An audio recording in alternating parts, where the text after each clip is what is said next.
ममता काले जी, यार तो पुलिस प्रशासन पर सवाल उठ गए। राम गोपाल जी से लेकर इमरान मसूद से लेकर प्रियंका गांधी, कांग्रेस, सभी लोग एक तरफ से हमलावर हैं, क्यों? घटना हो जाती। जी हिमांशु जी, बहुत बहुत धन्यवाद। सबसे पहले मैं ये बोलती हूँ कि ये बहुत संवेदनशील मुद्दा है, महत्वपूर्ण विषय है, और ये आज का विषय नहीं है कि इस बार एक सर्वे की टीम जिसको कोर्ट ने भेजा था और जो सिर्फ सर्वे वहां पर करने जा रही थी, उसके ऊपर उपद्रवियों ने पथराव कर दिया है। ये बड़े लंबे समय से टूल किट गैंग जो इकोसिस्टम है वो ये कर रही है। बहराइच में क्या हुआ हम सबने देखा, देवरिया में क्या हुआ हम सबने देखा। मुझे आप सोचिए रंगरेज जी, मैं बोलूं हिमांशु जी? हाँ बोलिए। तो देखिए, बहराइच में क्या हुआ, देवरिया में क्या हुआ, हम सब लोगों ने देखा है। आश्चर्य की बात यह है और शर्म की बात यह है कि कोर्ट ने सर्वे का आदेश दिया, सर्वे की टीम शांतिपूर्ण तरीके से वहां सर्वे करने जा रही थी, तो इनको हाईतौबा हो गई। ये इतना क्यों घबरा रहे हैं भाई? अगर वहां पर मस्जिद है और मुगलों ने आकर के मंदिर तोड़ के मस्जिद नहीं बनाया, तो भाई सर्वे होने दीजिए ना, दूध का दूध पानी का पानी हो जाएगा। उस पर आप क्यों उछल रहे हैं? उस पर आपको तकलीफ क्यों हो रही है? सत्य को आप बाहर क्यों नहीं आने देना चाहते हैं, है ना? और ये तो ऐतिहासिक सत्य है कि मुगल आए, उन्होंने तोड़फोड़ करी मंदिरों की और उसके बाद मस्जिद बना दी। मुझे समझ में नहीं आ रहा है कि यहाँ पर मुगलों के प्रवक्ता क्यों बैठे हुए हैं। आज मुगलों के प्रवक्ता यूपी यानी भारत को क्यों चलाना चाहते हैं? और दूसरी महत्वपूर्ण बात, आप पुलिस वालों के ऊपर ये तमाम जो टूलकिट गैंग है वो आज प्रश्न उठा रहा है। 20 पुलिसकर्मी घायल हैं, उसके अलावा जो उपद्रवी हैं उन्होंने गोलियां चलाई, उन्होंने पत्थर चलाए, उन्होंने आगजनी करी। मुझे आज तक ये समझ में नहीं आता है कि जब भी किसी बात पर, कोई विषय पर, कोई सर्वे हो, कोई दुर्गा पूजा का विसर्जन हो, कोई राम मंदिर, राम भगवान की कोई यात्रा निकल रही हो, शोभा यात्रा, तो उपद्रवियों के घर में विद इन नो टाइम पत्थर कैसे आ जाते हैं, उनकी छतों पर पेट्रोल बम कैसे आ जाते हैं, उनके पास हथियार कैसे आ जाते हैं, ये बात भी तो हिमांशु जी समझनी पड़ेगी ना। ममता काले जी, मैं चाहता हूं कि यहां पर जब मैं ये 1 बजे की डिबेट करता हूं, मेरी कोशिश ये रहती है कि कभी भी कोई भी सवाल खड़ा हो तो उसका जवाब तुरंत मिलना चाहिए। अश्विनी जी प्लीज 2 मिनट, मैं चाहूंगा कि 2 मिनट और आप रुक जाइए। ये देखिए, गौरव हमारे सहयोगी हमारे साथ रुक गए, गौरव हमारे सहयोगी हमारे साथ जुड़ गए। जब आगजनी की जा रही थी, जब पत्थर फेंके जा रहे थे, इनको टारगेट किया जा रहा था, इनको निशाना बनाया जा रहा था, ये पुलिस के साथ वहां पर डट के खड़े थे और सामना कर रहे थे वहां पर हालातों का। गौरव एक बात बताइए, यहां आरोप लग रहे हैं कि जब सर्वे टीम आई तो वो जय श्री राम का नारा लगा रहे थे। यहां पर यह भी आरोप लगा रहे हैं कि जो सर्वे टीम आई उन्होंने ना मस्जिद कमेटी को जानकारी दी, ना पीस कमेटी को जानकारी दी, किसी को जानकारी नहीं दी, अचानक से आ गए। बिल्कुल नहीं, बिल्कुल देखिए ये एक झूठ है। मैं आपको सभी लोगों को पहले ये दिखा दूं, मेरे पास वो कोर्ट कमिश्नर का लेटर है, रमेश सिंह राघव का लिखा हुआ ये कोर्ट कमिश्नर का लेटर है 23 तारीख को। इस लेटर को डीएम, एसपी, इसके अलावा विष्णु शंकर जैन, श्री जफर अली अधिवक्ता, चेयरमैन मस्जिद कमेटी, ये लेटर 23 तारीख को ही लिख दिया गया था और उसमें साफ साफ लिखा था कि 19 तारीख को जो सर्वे कराया गया वहां पर पर्याप्त रोशनी नहीं थी, भीड़ द्वारा विघ्न डालने की कोशिश और नारे लगाए गए, जिसकी वजह से जो है वहां पर सर्वे कंप्लीट नहीं हो सका था।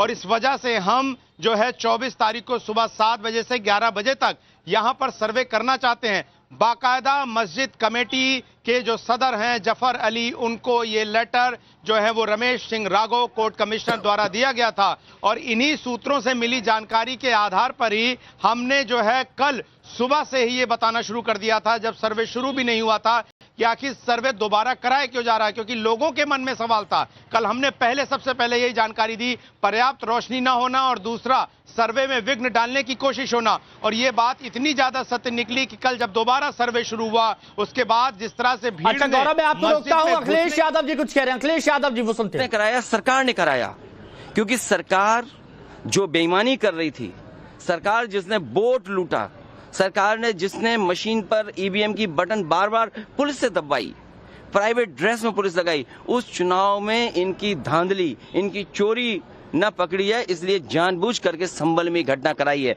और मैं पढ़ना चाहता हूं, संभल की शाही जामा मस्जिद के खिलाफ 19/11/2024 को सिविल जज चंदौसी संभल में एक याचिका डाली गई। कोर्ट ने दूसरे पक्ष की सुने बगैर उसी दिन 19/11/2024 को सर्वे के आदेश दे दिए।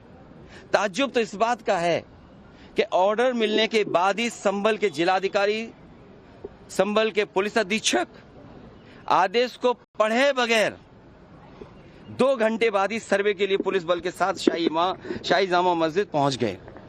जामा मस्जिद की कमेटी, जनप्रतिनिधि, उलेमा इकराम, सभी अधिवक्ताओं ने सहयोग दिया। जिस समय पहली बार सर्वे हुआ है और कोर्ट के आदेश के बाद पूरा का पूरा सहयोग, जो भी वहां जिम्मेदार लोग थे, जो भी जिम्मेदार वहां पर मौके पे थे, सबने सहयोग किया। जिलाधिकारी संभल और पुलिस अधीक्षक संभल ने 2.5 घंटे सर्वे के बाद कहा अब सर्वे पूरा हो चुका है और अब रिपोर्ट कोर्ट को भेज दी जाएगी। दिनांक 22/11/2024 फ्राइडे को जुम्मे की नमाज के लिए लोग नमाज अदा करने के लिए जामा मस्जिद पहुंचे, लेकिन पुलिस प्रशासन ने बैरिकेडिंग लगा दी ताकि लोग नमाज न पढ़ सकें। उसके बाद भी लोगों ने संयम बरता, नमाज अदा की और किसी प्रकार का विरोध प्रदर्शन नहीं हुआ, किसी तरह की विरोध नहीं हुआ। 29 तारीख को कोर्ट की अगली तारीख तय थी। शाही जामा मस्जिद की कमेटी और मुस्लिम समाज के सभी लोग कोर्ट के केस की पैरवी के लिए तैयारी कर रहे थे, परंतु दिनांक 23 तारीख को रात पुलिस प्रशासन द्वारा कहा गया कि 24 तारीख को यानी अगले दिन सुबह को दोबारा सर्वे किया जाएगा। आखिरकार पहले एक बार सर्वे हो गया।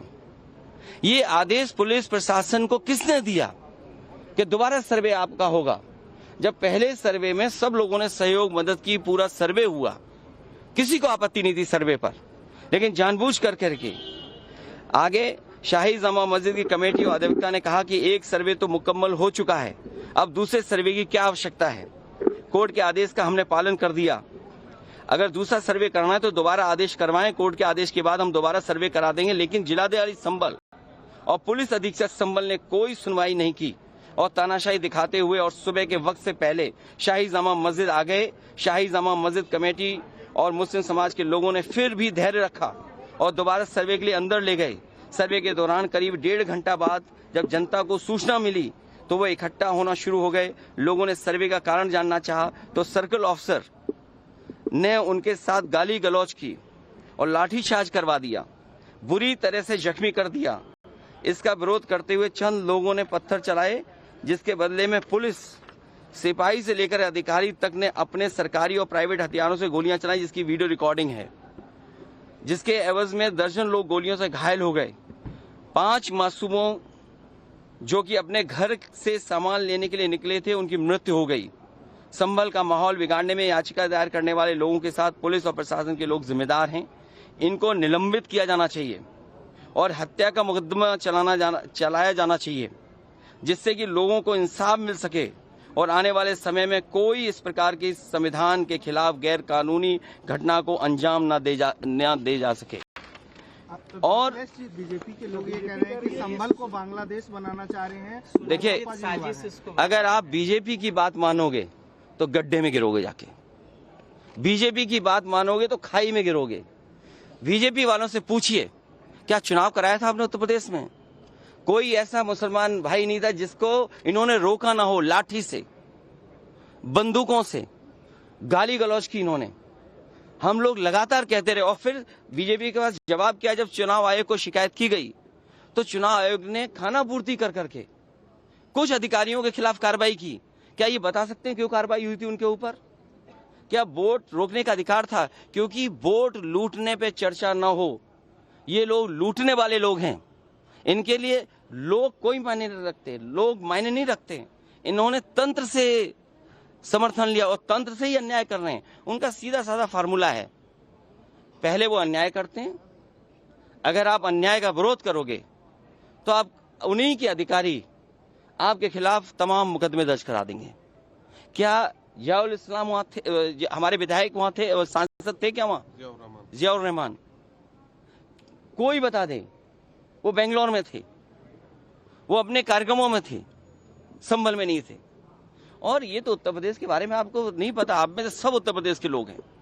अगर प्रेस के लोग भी सच दिखा दें तो उन पे भी कार्रवाई हो जाती है। और मैंने अपनी प्रेस कॉन्फ्रेंस में कहा था कि बीजेपी के नेता ने कपड़े उतार करके प्रेस को मारा था, पूरे कपड़े उतार दिए थे। क्या कार्रवाई हुई बताइए आप? क्या प्रेस के लोग सुरक्षित हैं यूपी में? और अपना चुनाव जो लूटा है उसको छिपाने